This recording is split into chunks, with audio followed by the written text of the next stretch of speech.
Dios los bendiga. Bienvenidos a otra clase, a otra enseñanza de la palabra de Dios. Si son tan amables, pasan conmigo a Primera de Juan, capítulo 1. El título de la clase que hoy comenzamos es Dios no tiene todo bajo control. Y la parte primera, que es la de hoy, es Dios es bueno. La palabra de Dios, la vida en general, pero la palabra de Dios en particular, no deja ninguna duda acerca de la naturaleza amorosa que tiene nuestro Padre Celestial para todo el mundo, para toda la humanidad, pero además marca precisamente el cuidado particular que Dios tiene para con nosotros, para los suyos. Así que, lógicamente, ni falta hace mencionarlo, aunque vamos a ir a versículos que realmente nos muestran esta verdad. No hay cosa mala alguna que pudiera partir de nuestro querido Padre Celestial. No hay nada que parta de Él que signifique algún perjuicio para la gente. Bueno, vamos a leer este versículo. Primera de Juan, capítulo 1. En el versículo 5 dice que este es el mensaje, dice Juan, por revelación de Dios. Dice que este es el mensaje que hemos oído de él. Es decir, lo oyó él y lo oyó los que estaban con él. Y os anunciamos, que es algo que nos anuncia porque está anotado aquí en la Biblia, y dice que Dios es luz y no hay ningunas tinieblas en él, ni siquiera un poquitito de tinieblas en Dios. Nada, pero nada que sea de las tinieblas puede ser atribuido o cargado a nuestro amoroso Padre Celestial. Y les comento, el mal es tinieblas. Nuestro Dios es luz y no hay ningunas tinieblas en él. De tal modo que ya con esto podríamos salir tranquilos a la calle y ver cuando algo es luz, sabemos de dónde viene. Y cuando algo no es luz, sino que es gris, gris clarito, gris oscuro, gris medio, gris muy oscuro o negro, ya sabemos que no viene de nuestro Padre Celestial, porque Él es luz. Santiago, capítulo 1, por favor. Ahí vamos a ver en el versículo 17, que dice que toda buena dádiva, no dice toda dádiva, dice toda buena dádiva y todo don perfecto desciende de lo alto, del Padre de las luces. Ya saben de quién está hablando, ¿verdad?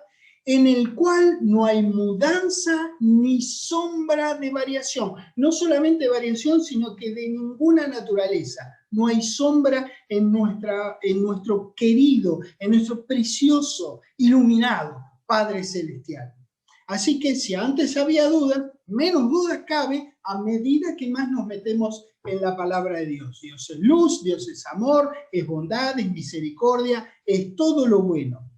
Todo lo que desciende de Él es buena dádiva, y como viene de Él, que es perfecto, todo lo que viene de Dios es perfecto. Así que enfermedad, muerte, opresión, qué sé yo, todo tipo de opresión, castigo y todas las otras desgraciadas vilezas, las miserias, las adversidades, las maldades que nos circundan, no provienen de Él, no descienden de lo alto, no son perfectos y por consiguiente tampoco pertenecen a la luz. Ahí en Santiago, ya que estamos en el barrio, vamos al capítulo 3, por favor.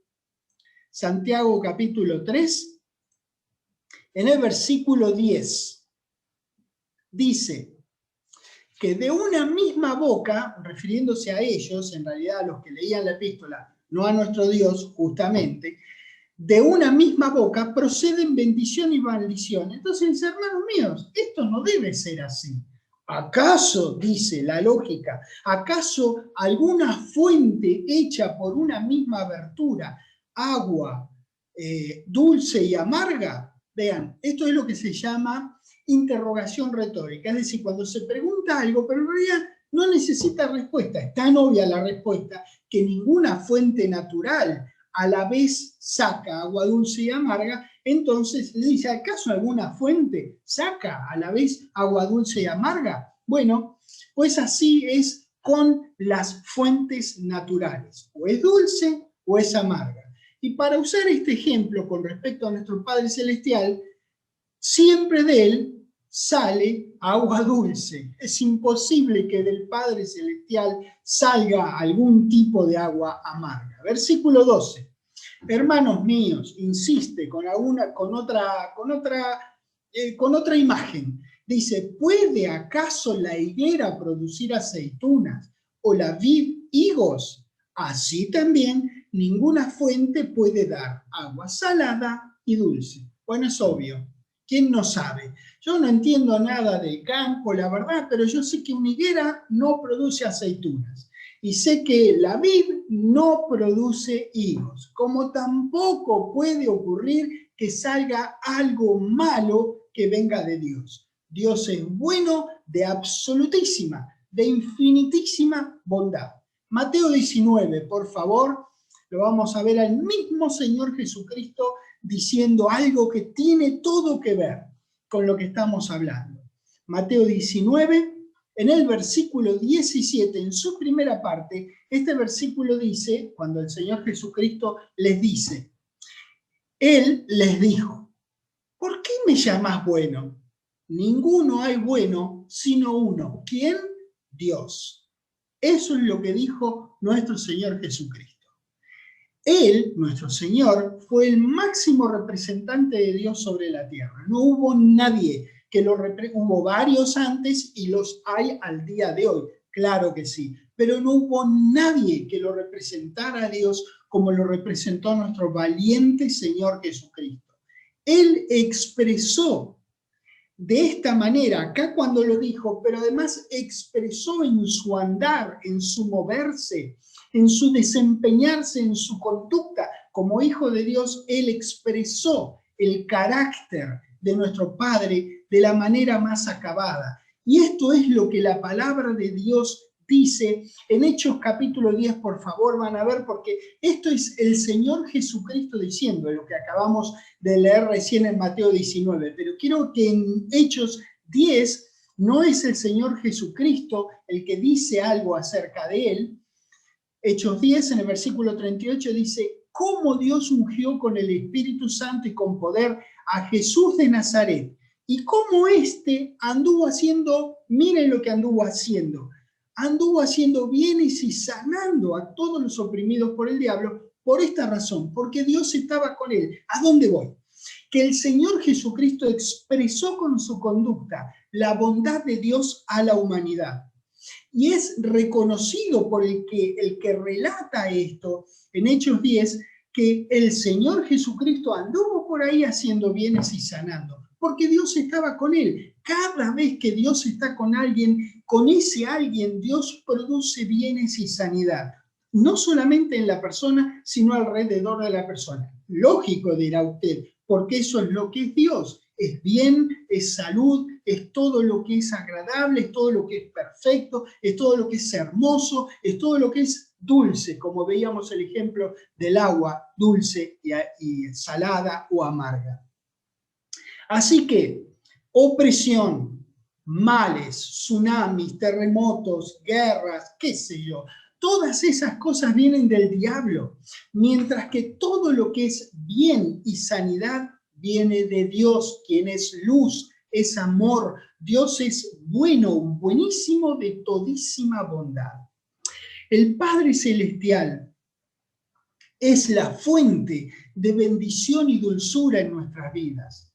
El Señor Jesucristo sabía que su Padre era bueno y es bueno. Dios no dejó de ser bueno, no cambió, Dios no cambia eso, para nada. Dios era bueno en la época del Señor Jesucristo, Dios era bueno antes de que viniera el Señor Jesucristo, Dios era bueno antes de Génesis 1:1 y Dios sigue siendo bueno. Lo sabía Él, lo sabía Juan, el de Primera de Juan que habíamos leído, sepámoslo nosotros, digámoslo a todo el mundo como lo hizo el Señor Jesucristo, no tan solo con nuestro decir, sino que nuestra conducta represente a nuestro Padre, la bondad que es nuestro Padre.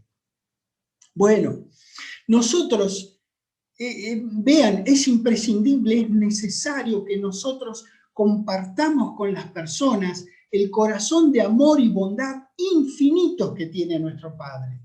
Y hay cosas que dicen de Él, damas y caballeros, que nosotros no podemos permitir que infecten nuestras mentes.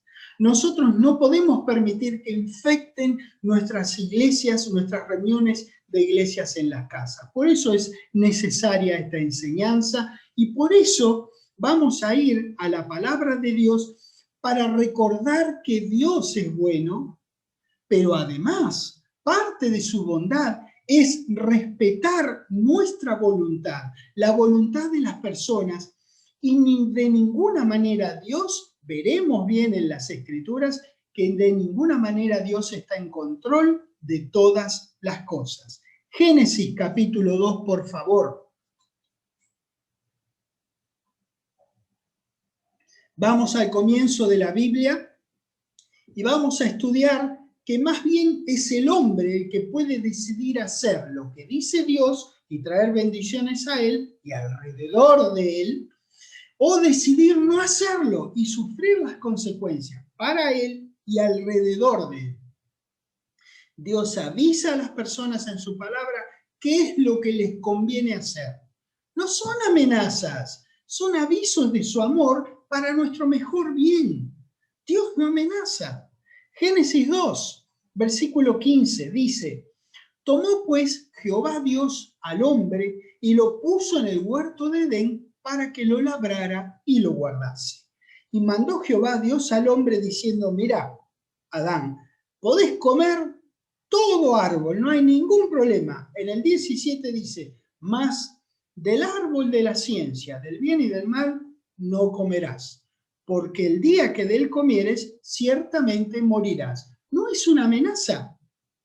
Dios le dice qué es lo que puede pasar. Es como si el médico le dice: vea, usted tiene alto el colesterol, no coma más grasas. O usted tiene alto el azúcar, no coma cosas dulces. No sé, se me ocurre eso como ejemplo ahora. El médico no lo está amenazando, le está diciendo lo que va a pasar si usted no obedece a lo que más le conviene. Es así. En el caso del médico, es una información profesional válida, fidedigna, en la que nosotros podemos confiar. Imagínate entonces de Dios, si te dice: mira, come todo lo que quieras, pero este árbol no lo comas, y te aviso: mira, si te pasa esto, yo no te voy a castigar, pero ese día que lo comas, no quiero que lo comas, te mando que no lo comas, te recomiendo que no lo comas, porque el día que de él comieres, te vas a morir. Eso es lo que le dice. Es una instrucción de Dios que es simple, es directa. Y bueno, nosotros conocemos la historia porque la hemos leído, si no, léanla, es muy interesante. Lamentablemente, Adán desobedece y la calamidad les vino a ellos, es decir, a Adán, a Eva y a toda su descendencia, es decir, hasta el día de hoy, a nosotros. Bueno, vamos a ser breves en nuestra explicación, siendo que inclusive la mayoría conoce cómo se han desarrollado las cosas. Sabemos que el hombre no hizo lo que Dios le dijo, entonces le vino calamidad a él y, como yo siempre digo, alrededor de él, porque nosotros no vivimos solos en la sociedad, nosotros nos movemos en una sociedad. Cuando usted vive la palabra, es una bendición para usted, pero para todos los que lo rodean, y cuando usted no, usted se pierde de cosas, pero también se la pierden los que lo rodean, se da cuenta. Por eso hablamos de nosotros y de los que nos rodean, porque no vivimos solos. Entonces, para mostrar el resultado de esa desobediencia a Adán, vamos a ir al capítulo 3 y vamos a ver pocos versículos comenzando en el 17. Génesis 3, versículo 17, dice: y al hombre dijo: por cuanto obedeciste a la voz de tu mujer y comiste del árbol de que te mandé diciendo: no comerás de él, maldita será la tierra por tu causa. Dios no le está diciendo que él la estaba maldiciendo, simplemente esta desobediencia a Adán trajo sobre él y su descendencia, insisto, sobre nosotros, esta maldición que Dios quería evitar que ocurriera. Así de simple. Maldita será la tierra por tu causa. Con dolor comerás de ellas todos los días de tu vida. Él venía comiendo sin dolor, sin trabajo excesivo, sin trabajo arduo. Él venía comiendo de esa tierra, pero ahora lo iba a hacer porque iba a necesitar comer todavía, pero lo iba a hacer con dolor. Todos los días de tu vida. 18. Espinas y cardos te producirá y comerás plantas del campo. ¿Ven? Antes no había ni espinas ni había cardos. 19. Con el sudor de tu rostro comerás el pan hasta que vuelvas a la tierra, porque de ella fuiste tomado, pues polvo eres, al polvo volverás. Bueno, tremendo registro de la palabra de Dios. Lo amo más a Dios por hacerlo tan simple. Vaya a saber todo lo que ocurrió. Probablemente hubiese necesitado 17 libros parecidos a la Biblia para explicarnos los detalles, pero confiamos y amamos a nuestro Dios, confiamos en Él, y esta información es suficiente, es valiosa para nosotros saber la importancia que tiene obedecerlo a Dios. Ahora bien, desde el mismo comienzo de la humanidad, que es lo que estamos leyendo, Génesis 2, Génesis 3, Dios dispuso que el ser humano tenga la absolutísima libertad de elegir. Dios puso en las manos de Adán hacer la voluntad de él, no comer de aquel árbol, o no hacerla. Lo triste de esta historia es la elección que hizo Adán por su propia voluntad. Acá lo triste no es que Dios le haya dado la libertad de elección. Eso no es triste. Dios es un Dios puro amor, entonces te da la elección y te dice en su palabra qué es lo que te conviene elegir, pero queda en tus manos elegirlo o no.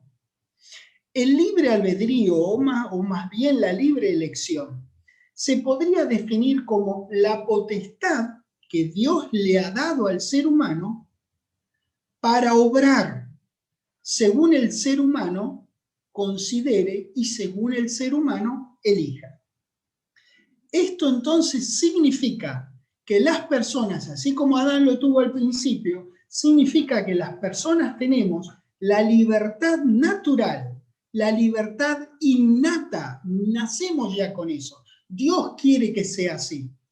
Tenemos la libertad innata de tomar nuestras propias decisiones sin estar sujetos, presten atención a lo que voy a decir, sin estar sujetos a ningún tipo de predeterminación divina. No existe en nuestras vidas una predeterminación divina. Sí existe que Dios sabe cuál quiere que sea nuestra elección, pero no la gobierna Él, la gobernamos nosotros. Así que en suma, como para resumir y para hablar así genéricamente, el ser humano tiene libertad tanto para obedecer a Dios como para desobedecer. Al poder elegir, uno es responsable por su elección, tanto por lo que acierta como por sus errores. Por eso, nuestro mejor bien, lógicamente, siempre será cuando por nuestra libre voluntad elijamos hacer lo que dice Dios a la gente en su palabra, ya sea en su palabra, ahora que lo digo, o de manera directa a cada uno de nosotros. Bueno, por favor, vayan conmigo a Josué capítulo 24. Vamos a estar en los últimos días, en los últimos momentos del querido Josué. Él entonces estaba por partir, se reúne con el pueblo y les da lo que nosotros podríamos llamarnos un discurso de despedida. Tenemos que tener en cuenta esto para hacernos una imagen de la importancia que iban a tener cada una de las palabras que él les iba a decir. Ya no iba a estar ahí para decirles ninguna cosa más. Entonces esos son momentos que yo calculo que el que da esas palabras tiene que pesarlas muy bien, porque después de eso ya no les va a poder decir más nada. Josué iba a morir. Josué 24, entonces, en el versículo 14 dice: ahora pues, mire qué buen consejo, temed a Jehová. Ya saben, no significa temor, sino el temor como miedo, sino que respeto profundo, respeto reverente.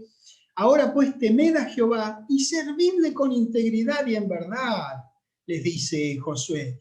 Y quitad de entre vosotros los dioses a los cuales sirvieron vuestros padres al otro lado del río y en Egipto, y servid a Jehová. Ahora les comento, si a ustedes les parece mal servir a Jehová, bueno, escojan a quien quieren servir. Si a los dioses a los que vuestros padres sirvieron cuando estuvieron del otro lado del río, o a los dioses de los amorreos en cuya tierra habitáis. Pero les comento algo, muchachada.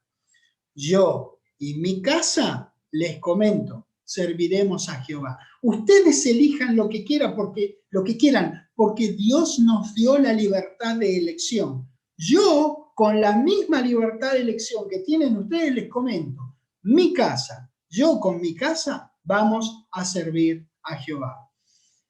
Eso es lo que Josué les decía en otras palabras.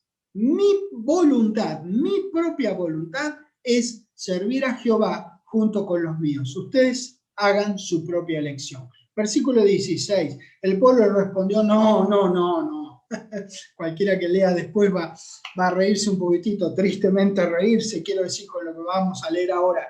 Entonces el pueblo respondió y dijo, no. Nunca tal acontezca que dejemos a Jehová para servir a otros dioses. Porque Jehová nuestro Dios es el que nos sacó a nosotros y a nuestros padres de la tierra de Egipto, de la casa de servidumbre, el que ha hecho estas grandes señales y nos ha guardado por todo el camino por donde hemos andado y en todos los pueblos por entre los cuales pasamos. Es lógico, están diciéndole por qué lo iban a servir a Jehová. Es lógico, José, ¿cómo no lo vamos a servir a Jehová? Mirá todo lo que hizo por nosotros. Nos acordamos, le agradecemos y nuestra respuesta es continuar sirviéndolo a él. Bueno, hermoso. 18. Continúan diciendo la razón de por qué iban a estar con Jehová. Y Jehová arrojó de delante de nosotros a todos los pueblos y al amorreo que habitaba en la tierra. Nosotros pues también serviremos a Jehová porque Él es nuestro Dios. Lógica, adecuada respuesta. Muy buena elección de Israel. Muy buena elección. Cada cual aquí, tanto Josué como el pueblo, declaró abiertamente lo que habían elegido, lo que habían hecho por su libre voluntad. El elegir a Jehová o no elegirlo a Jehová estaba en control de ellos, no estaba ni está en control de Jehová. Cada uno de nosotros elige lo que quiere, a dónde va a ir y a qué Dios quiere servir. Bueno, la verdad de la milanesa es que cada vez que la gente, y nosotros somos gente, cada vez que la gente ande conforme a la palabra de Dios, siempre estará pisando terreno firme y paralelamente a eso estará gozando de la protección de Dios. Bueno, hay ocasiones cuando ocurre una calamidad que la gente dice, por algo será. Lógico que es por algo la calamidad. Pero ¿saben una cosa? Lo que sería más bíblico preguntar, o más bien, nosotros no necesitamos preguntarlo, pero lo que sería más bíblico decir sería, por alguien será. No por algo será, sino por alguien será. Porque hay muchos diferentes porqués para las distintas desgracias que nos vienen con la vida. Pero en todos los casos, siempre hay un por quién, que es un solo por quién. Es el diablo. Él es quien está atrás de cada desgracia. ya sea que esté detrás de una manera que es obvia, de una manera que es directa, o de una manera que podemos llamar en la sombra, solapada, indirecta, pero siempre está atrás de toda desgracia. No hay bien que no venga de Dios. Siempre, todo bien desciende de lo alto, habíamos leído en Santiago. Todo bien viene de Dios, de alguna manera, ya sea de manera directa o de manera indirecta. Siempre todos los bienes vienen de Dios. De la misma manera, no hay mal que no provenga del Padre de las tinieblas, tanto de manera directa como de manera indirecta. Primera de Juan, capítulo 5. Yo les voy a leer este versículo, ahora lo vamos a leer juntos, pero ustedes van a ver que cuando nosotros terminemos de leerlo, ya no va a hacer falta seguir estudiando esta clase, porque este versículo lo dice todo. Si alguien tiene alguna duda de quién es el que controla el mundo, quién es bajo quién está el mundo, si alguien lo tiene esa duda, la tiene hasta que lea Primera de Juan 5, versículo 19, que dice que sabemos que nosotros somos de Dios y el mundo entero está bajo ¿quién? Bajo el maligno. Todo lo que pasa en el mundo, a excepción de cualquier bien que pase en el mundo, todo lo que pasa en el mundo, a excepción de algún bien, está bajo el maligno. Ya está, señores, eso es todo. Eso es todo. ¿Quién es el que está en control entonces de todo lo que es malo? El maligno. Ustedes saben que aquí la palabra mundo viene de la palabra griega cosmos, que es de donde nosotros tenemos la palabra cosmético o cosmética, de ahí viene esa palabra, cosmos, y significa mundo, pero significa mundo tanto en un sentido estrecho de la palabra como en un sentido amplio o general de la palabra. Ahí al decir mundo significa los habitantes, la tierra habitada, significa la humanidad, el sistema del mundo presente, significa también la raza humana. Y dice que el mundo, todo eso que acabamos de definir, el mundo entero está bajo el maligno. ¿Se da cuenta lo que simple, lisa y llanamente, en blanco y en negro, nos está diciendo la palabra? ¿Bajo quién está el sistema de cosas? ¿Quién está en control de todo lo que es malo? Bueno, el maligno. Estos son temas importantes para que nosotros consideremos. Si nosotros le vamos a hablar la palabra de Dios a las personas, nosotros tenemos que saber de quién estamos hablando. ¿Cuál es el carácter de nuestro querido Dios? Necesitamos estar seguros de que entendemos que su carácter es bondadoso, es misericordioso, es amoroso, es perdonador y está siempre generando bienes a las personas. Damas y caballeros, Dios es bueno. ¿Qué duda cabe? Dios es bueno. Qué simple que es eso. Deuteronomio, capítulo 30, por favor.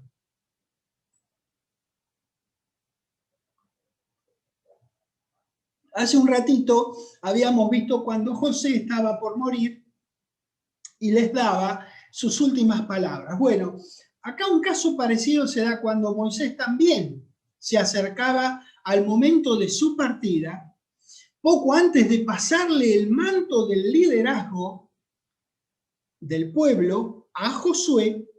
En Deuteronomio 30, en el versículo 9 dice: y te hará Jehová tu Dios abundar en toda obra de tus manos, en el fruto de tu vientre, en el fruto de tu bestia y en el fruto de tu tierra, para bien, porque Jehová volverá a gozarse sobre ti para bien, de la manera que se gozó sobre tus padres. ¿Cuándo hará esto? Cuando obedecieres a la voz de Jehová tu Dios, para guardar sus mandamientos y sus estatutos escritos en este libro de la ley. Continúa insistiendo en el cuándo se va a producir todo lo que dice el versículo 9. Cuando te convirtieres a Jehová tu Dios con todo tu corazón y con toda tu alma. ¡Qué preciosa palabra de Dios! Es hermoso entender estas cosas. Los cuándos de la palabra también. La bendición, todo lo que decía en el 9, hay dos cuándos ahí en el versículo 10. Ustedes saben que hay una corriente de pensamiento que dice que Dios está en control de todas las cosas. Pues bien, en estos versículos, y no son todos porque hay más, en estos versículos que estamos estudiando, vemos que si Jehová estuviera en control, no habría existido necesidad de decirle las cosas que le dijo. ¿Para qué va a decirles que ustedes hagan mi palabra para que les vaya bien, que se conviertan a Jehová, para que la obra de sus manos esté todo bien, el fruto de tu vientre, el fruto de tu bestia, el fruto de tu tierra? ¿Para qué decirles todo eso si Dios está en control de todo? ¿No les parece? No habría habido necesidad de que dijera estas cosas que le dijo. Versículo 15 del mismo capítulo de Deuteronomio. En el 15 dice, mira, yo he puesto delante de ti hoy la vida y el bien, la muerte y el mal. Porque yo te mando hoy que ames a Jehová tu Dios, que andes en sus caminos y guardes sus mandamientos, sus estatutos y sus decretos. ¿Con qué propósito? Bueno, para que vivas y seas multiplicado, y Jehová tu Dios te bendiga en la tierra a la cual entras para tomar posesión de ella. Dios les dio a elegir. Dios nos da a elegir todo el tiempo, no es un Dios que se impone, es un Dios que invita, claro que sí, y te vuelve a invitar y te vuelve a invitar a que hagas su palabra para tu bien, pero no se impone, no te atropella, no pone un revólver en nuestra nuca, es un Dios amoroso que te da a elegir a vos porque vos tenés el control de la elección.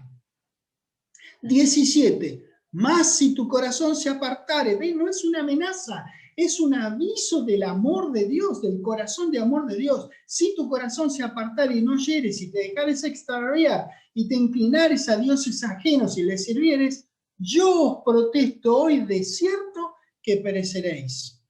No prolongaréis vuestros días sobre la tierra a donde vais, pasando el Jordán, para entrar en posesión de ella. ¡Qué tremenda palabra de Dios! ¿Se da cuenta? Eso es amor, no es amenaza. Es como cuando el médico le dice que se cuide con alguna cosa o con alguna actividad o con alguna comida. No lo hace porque lo odia a usted, no lo hace porque lo hace para su bien. Acá dice el 19, a los cielos y a la tierra llamo por testigos hoy contra vosotros, que os he puesto delante la vida y la muerte, la bendición y la maldición. Escoge pues la vida para que vivas tú y tu descendencia. ¡Qué divino Dios que tenemos! Escoge la vida. Yo quiero que te vaya bien. Hacé mi palabra porque quiero que te vaya bien. Yo sé, yo diseñé la vida. Miren, yo estoy hablando como si fuera nuestro querido Padre Celestial. 1000 perdones. Pero se me ocurre que la imagen es Él diciendo, dale, yo sé lo que es bueno para vos. Hacé mi palabra porque eso es bueno para vos. Quiero que te vaya bien. Yo sé que hay un diablo, yo sé que él se opone a todo lo que yo quiero para bien para vos. Entonces mantenete afiladito en mi palabra, porque te va a ir bien. Vean, estos no son los únicos, como se imaginarán, hay miles de pasajes bíblicos que apuntan a la libertad que Jehová da a la humanidad para elegir el camino que cada uno elija tomar. Si el correcto, que es el de Dios, o el incorrecto, que es cualquier camino, menos el de Dios. ¿Ve? Dios tiene un solo camino, su palabra. ¿Se acuerdan cuando el Señor Jesucristo dijo, yo soy el camino y la verdad y la vida? Bueno, hay un solo camino a Dios, Jesucristo. Todos los otros caminos, 1.757.325,7 caminos, no son de Dios. Dios es simple, hay un solo camino. Está marcado en su palabra. Nosotros estamos en control. La decisión está en nuestras manos. Lucas, por favor. Lucas capítulo 4. Vamos a ver un caso de estudio muy claro. Le voy a decir, en realidad puede parecernos extraño, pero parte del engaño del archienemigo de Dios, es decir, de nuestro archienemigo, porque cualquiera que es enemigo de Dios es enemigo nuestro, entonces, puede parecer extraño, pero parte del engaño de ese maligno ser es decir alguna que otra verdad. Generalmente las dice de manera parcial. Pero hubo, aunque cuanto menos un caso donde dijo una verdad plena, si quieren llamarla así, aún siendo padre de mentiras como él es. Lucas 4, en el versículo 5, dice, y le llevó, al Señor Jesucristo le llevó el diablo a un alto monte y le mostró en un momento todos los reinos de la tierra. Y le dijo el diablo, a ti te daré toda esta potestad y la gloria de ellos, porque a mí me ha sido entregada. Dice, es verdad, esto ocurrió así, Adán se la transfirió, le ha sido entregada, se la entregó, y a quien quiero la doy. Con una condición, que es el versículo 7, le dice, si tú, postrado, me adorares, todos serán tuyos.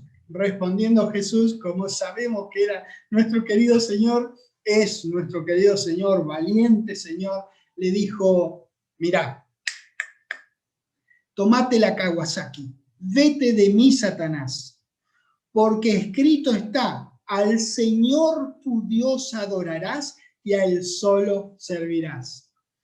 Jesús no lo confrontó diciéndole, no, vos estás mintiendo. Y que todos los reinos de la tierra no eran de Él, sino del Padre de nuestro Señor. Lo que Jesús le dijo era que su adoración, la adoración de Él, de Jesús, tenía dueño, que Él solamente se postraba ante el único Dios verdadero. El diablo es el Dios de este mundo, y le dijo a Jesús, a mí me ha sido entregada, y a quien quiero la doy. Bueno, 2 Corintios, ya que hablamos del Dios de este mundo, 2 Corintios capítulo 4, por favor.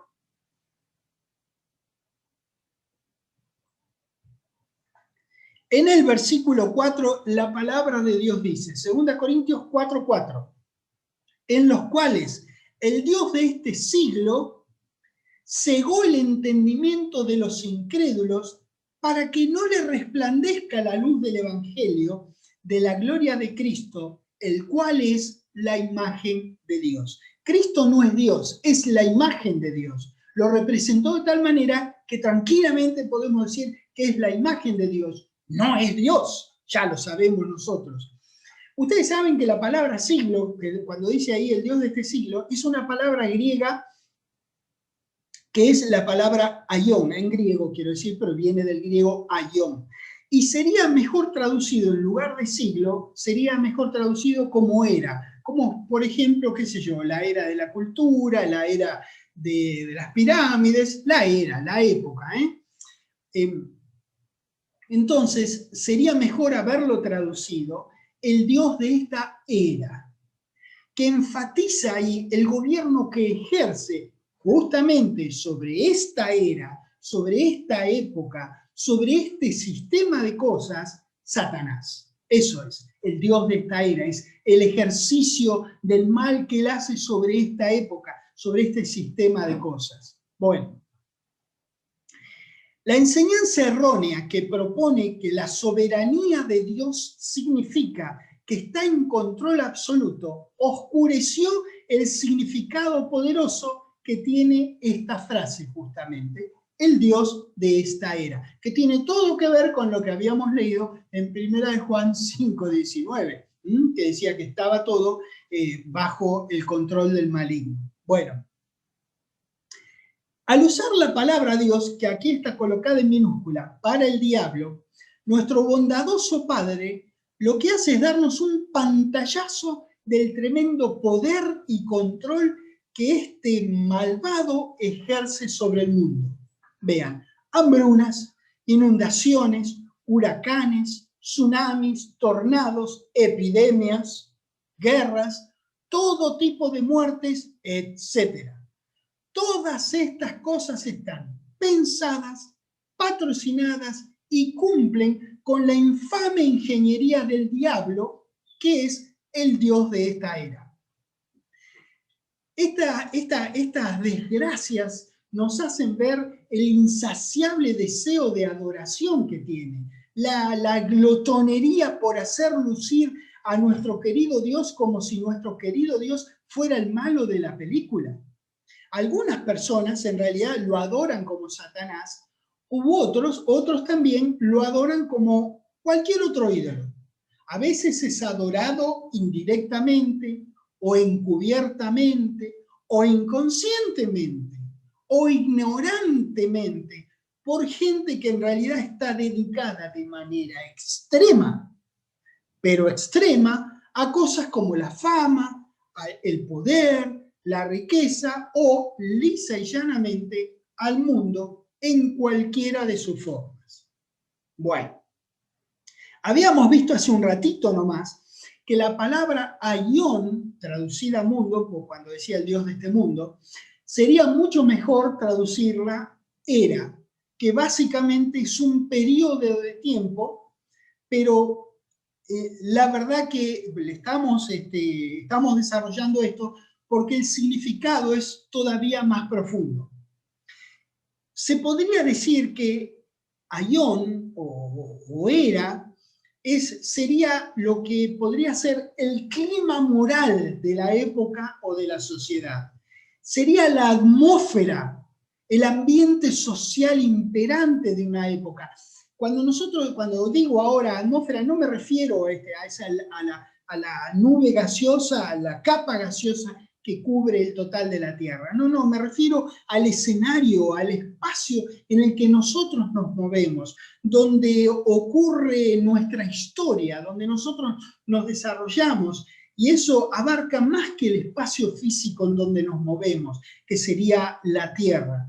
Es el clima espiritual, es el clima moral de la época. ¿Lo ven lo que significa la palabra aión? Fíjense todo lo que está diciendo al decir el Dios de esta era. Son las características que marcan a una época.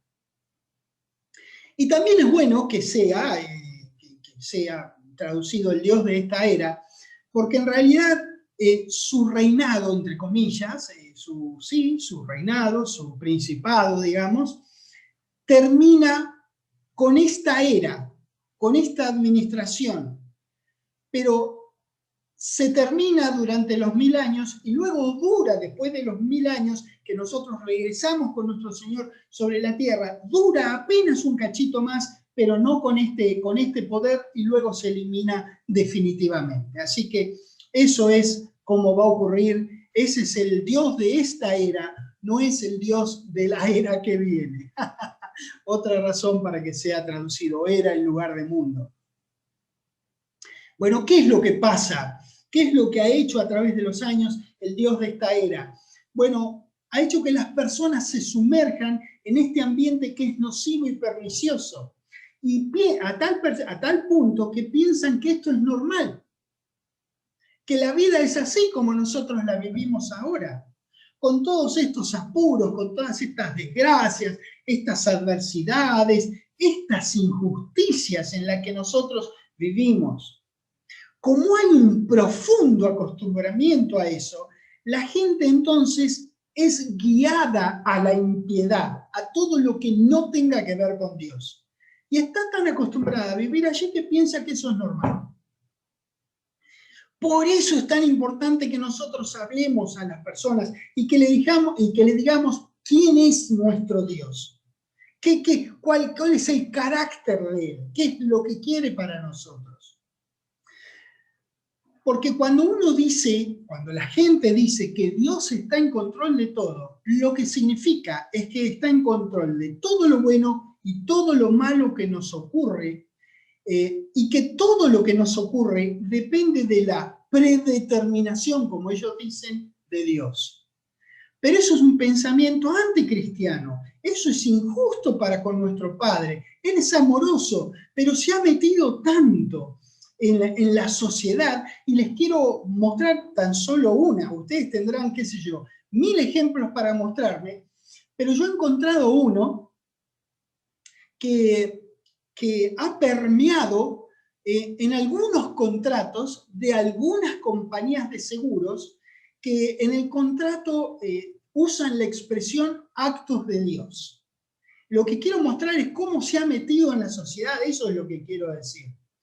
Y hay una página web que, al respecto de actos de Dios que aparecen en algunas pólizas, en algunos contratos de seguro, esta página dice así: tradicionalmente, las pólizas de seguros de dueños de casa han contenido una cláusula de exclusión, es decir, les aseguramos todo menos lo que está por decir ahora. Una cláusula de exclusión para los daños causados por actos de Dios. ¿Entienden a dónde hemos llegado? Acá continúa diciendo la página esta, un término que cubre ampliamente toda clase de hechos de la naturaleza que no pueden ser controlados. Mire usted lo que dice, como los terremotos y los huracanes. Es decir, vos contratás un seguro, si la póliza dice esto, si el contrato dice esto, te cubre todo menos lo que ellos consideran que es actos de Dios, terremotos y huracanes. ¿Lo ven? Ellos también piensan que Dios está en control de todo, por eso con toda autoridad y lógica diabólica ponen actos de Dios a las cosas que son de gracia. Nosotros hemos visto quién está en control del mundo. Nosotros hemos visto quién es el Dios de esta era. Continúa diciendo esta página, los actos de Dios, preste atención a lo que estoy por leer. Vea, como siempre nosotros hacemos, decimos de dónde sacamos las cosas, usted verá que es verdad si entra a la página. Dice, los actos de Dios incluyen también los daños que son resultados de una guerra. Por ejemplo, estos desgraciados añaden, una guerra nuclear. Y al decir desgraciados no me refiero a ellos están explicando la cláusula, la supuesta cláusula, bueno, sí, no, de hecho, la cláusula actos de Dios. Es lo que dicen, es lo que ellos están definiendo. Dios mío, que tengamos que leer estas cosas, pero así es el Dios de esta era. Ha hecho, vean, la gente está sumergida en el barro y respira barro y piensa que el barro es normal. Cuando uno renace del Espíritu de Dios y comienza de a poco a hacer la palabra de Dios y a permitir que la palabra permee su vida, va sacando la cabeza del barro y ve que aquí el aire es diferente. Acá respiramos oxígeno. ¿No es terrible todo esto que estamos leyendo? Nuestro Dios es bueno de una manera infinita, es mucho más allá de lo que podemos concebir y explicar. Pero aún en lo poco que sabemos de lo bueno que es, digámoselo a la gente.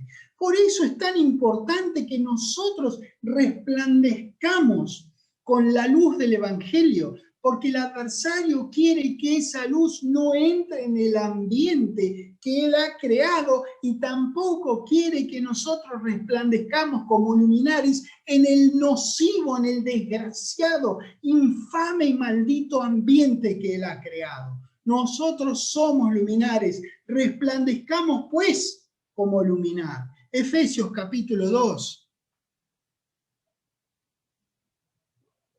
Damas y caballeros, no hay nada como la palabra de Dios para aclarar nuestras vidas, para aclarar nuestras conductas, para dirigirnos en dirección a Dios, para hacer las cosas que le bendigan a nuestro Dios, que le den gloria, que honren el trabajo de nuestro Señor Jesucristo en haberse entregado por nosotros.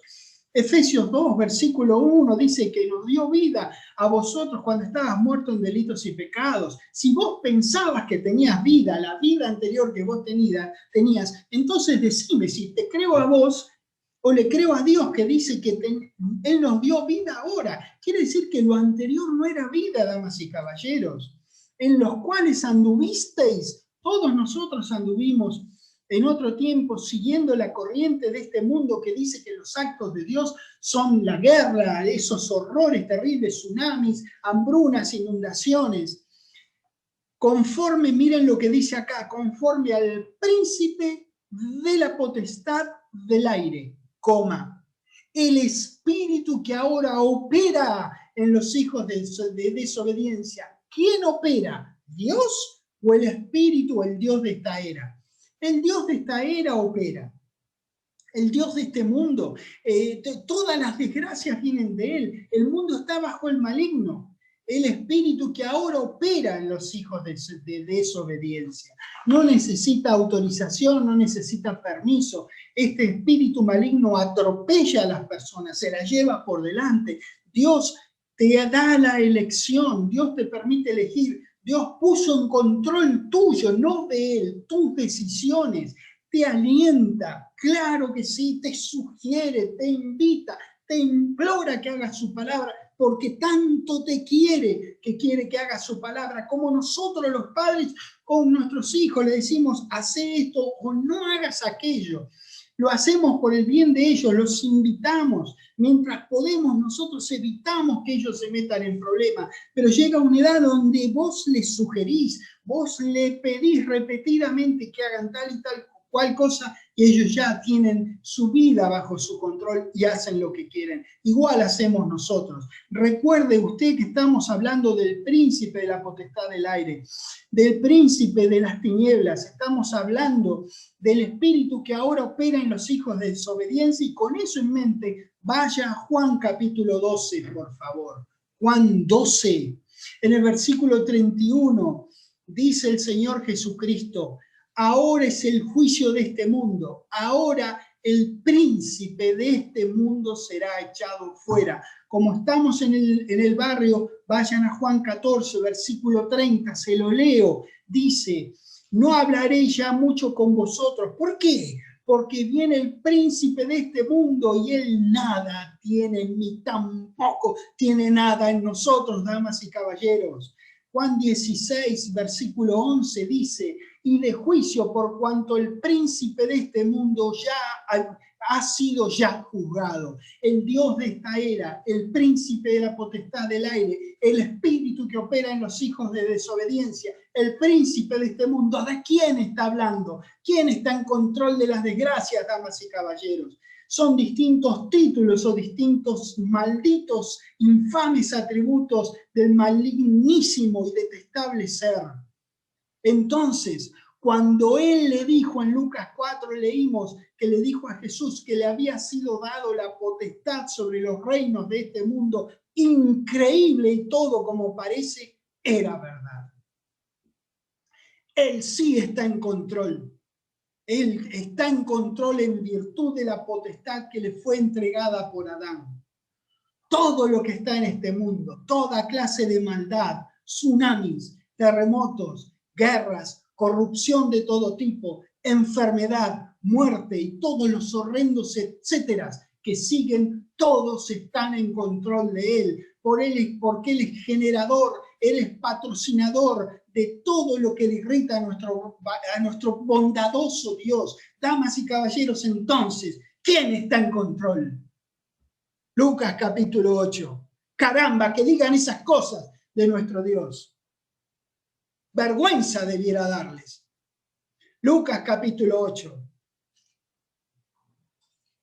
Por eso no podemos impedir que lo digan, todo ha venido siendo así durante toda la humanidad a partir de Génesis 3:15,5, a partir de ahí, pero no voy a permitir que entre en mi mente, no voy a permitir que entre en la iglesia, en mi casa. De eso sí yo puedo, ahí sí que puedo. Lucas 8, versículo 22, miren lo que dice acá.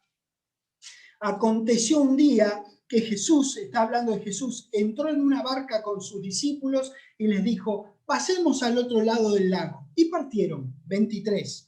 Pero mientras navegaban, él se durmió y se desencadenó una tempestad de viento en el lago y se anegaban y peligraban.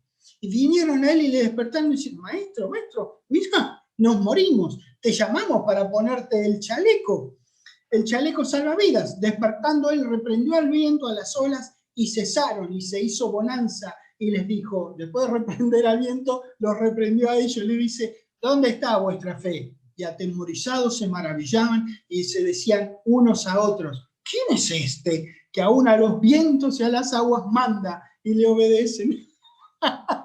Este es nuestro Señor, este es nuestro Señor.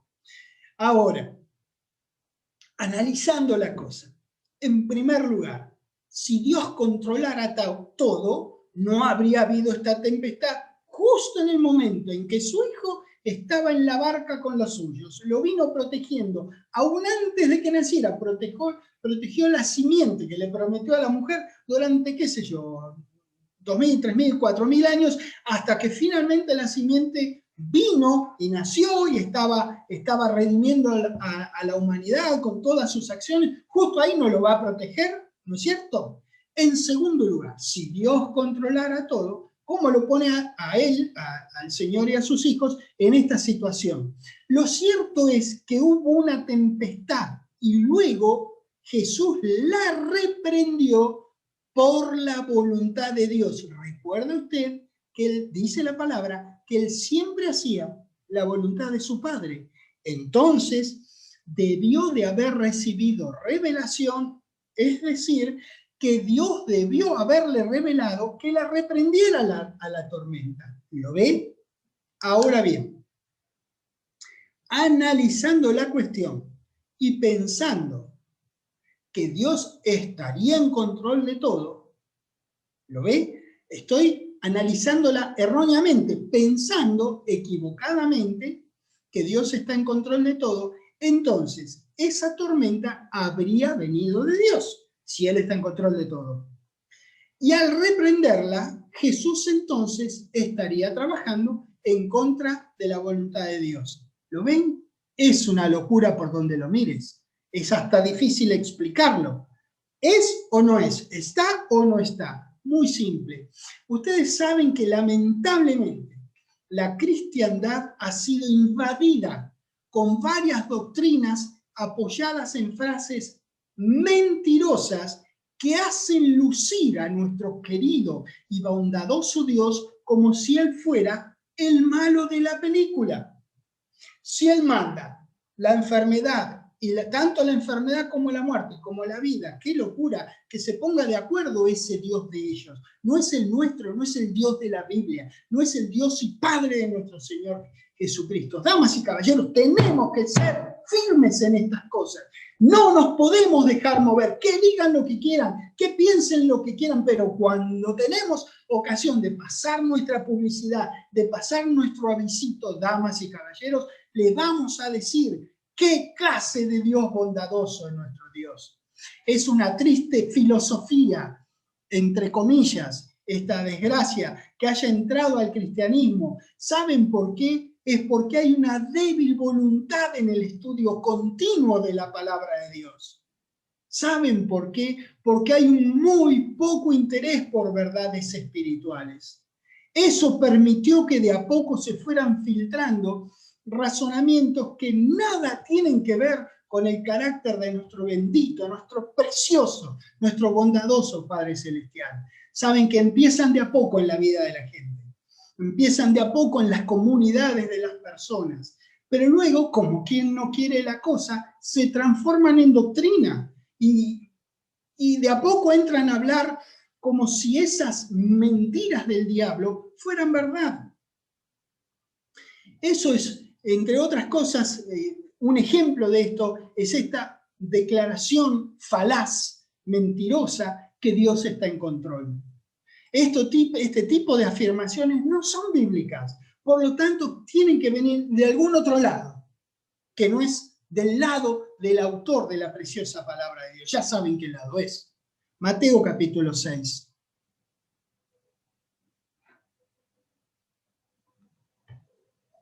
Miren lo que dice el versículo 9. El Señor Jesucristo les estaba enseñando a orar, dice, vosotros pues oraréis así. Entonces les da un ejemplo de una preciosa oración, de una hermosa oración.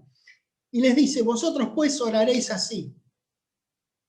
Padre nuestro que estás en los cielos, santificado sea tu nombre. 10. Venga tu reino, coma, o no, dice acá punto en nuestra versión. Venga tu reino, punto. Hágase tu voluntad, como en el cielo, así también en la tierra. ¿Por qué habría que orarlo? ¿Por qué habría que orar que se haga su voluntad si Dios está en control de todo lo que ocurre? ¿Por qué su insistencia en que oremos para cambiar las situaciones? ¿Por qué orar que se haga su voluntad si de todos modos Él hace lo que quiere, con quien quiere, cuando quiere, como quiere? ¿No es cierto? Si Dios está en control, ¿qué necesidad de orar esta oración? ¿Por qué Satanás se hizo maligno y se rebeló contra Dios? ¿No controló eso Dios? ¿Por qué pecó Adán? ¿Por qué no lo controló Adán? ¿Por qué Jehová envió a sus profetas a que llamaran una y otra vez insistentemente a que su pueblo fuera a arrepentirse? ¿Lo ve? Es ilógico. Es ilógico. Nosotros somos los que estamos en control. Nosotros decidimos. Esta es una doctrina que es insana y que le atribuye a nuestro amoroso Dios cosas que son opuestas a su naturaleza, a la naturaleza que tiene Él, que es de amor, de bondad, de misericordia para con la humanidad. Es como que, aunque hiciera fuerza, digamos, es la forma en que yo lo visualizo, aunque hiciera fuerza, Él no podría no ser bueno. Él es bueno, ni siquiera es el estándar de bueno, es bueno en su expresión más infinita, más sublime. Ojo, hay que tener mucho cuidado con estas cosas, pues cada vez que presentamos la verdad de Dios a las personas, nosotros deberíamos estar glorificando al Dios y Padre de nuestro Señor Jesucristo. Cada vez que no hagamos justamente eso, no lo estaremos glorificando a Él, sino al productor de los males, uno de los cuales es justamente esta nefasta doctrina, el diablo. Juan capítulo 8, es tan conocido este es un barrio conocido, es un tema conocido, casi ni hace falta que vayan. Juan 8, en el versículo 31, hermosa palabra de Dios, dice que Jesús le dijo a los judíos que habían creído en Él, no a los que no creyeron, sino a los que sí creyeron. Él le dijo que si permanecían en su palabra, esos que habían creído en Él iban a ser sus discípulos. Sin esa permanencia no habría discipulado. Y sin esa permanencia que no habría discipulado, sin ese discipulado, no conocerían la verdad y entonces no serían libres. Les dice que serían verdaderamente sus discípulos y que conocerían la verdad y que esa verdad de la palabra de Dios, que es verdad, ni siquiera es la verdad, la palabra de Dios, verdad, así. La verdad os hará libres. ¿Por qué dijo el Señor Jesús que para ser libre había que conocer la verdad y para conocer la verdad había que ser discípulo de Él? ¿Qué necesidad habría de hacer esta recomendación a los suyos si Dios estuviera en control de todo? ¿Saben qué? Jesús hizo como su Padre, les explicó cómo hacerse de la verdad por su libre voluntad para que ellos sean libres, que ellos escogieran hacer la voluntad de Dios. Y la verdad, cuando uno se pone a pensar, cuando es honesto consigo mismo, cuando es honesto con las Escrituras, la única posibilidad de libertad en el sentido bíblico más estricto es la que proviene de conocer la verdad de Dios, que es su palabra. Para ello hay que permanecer en la palabra de su Padre, que es la palabra de nuestro Padre, que es la que habló y vivió nuestro querido Señor. En esa verdad nos paramos firmes. Gracias, Dios, en el nombre del Señor Jesucristo, por ser tan claro, por ser tan determinante en tus Escrituras y por haberla hecho tan simple, que en palabras que nosotros podemos entender, saber de tu grandeza, de tu bondad, y que nos podamos parar firmes y contarle a todo el mundo lo bueno que vos sos, que no estás en control de todas las cosas, que vos querés nuestro absoluto bien, por eso nos das a elegir y nos pedís y nos recomendás que te elijamos a vos, a tu palabra y a tu precioso Hijo, nuestro valiente Señor Jesucristo. Es en el nombre de Él que te doy gracias. Amén. Dios los bendiga. Los quiero mucho.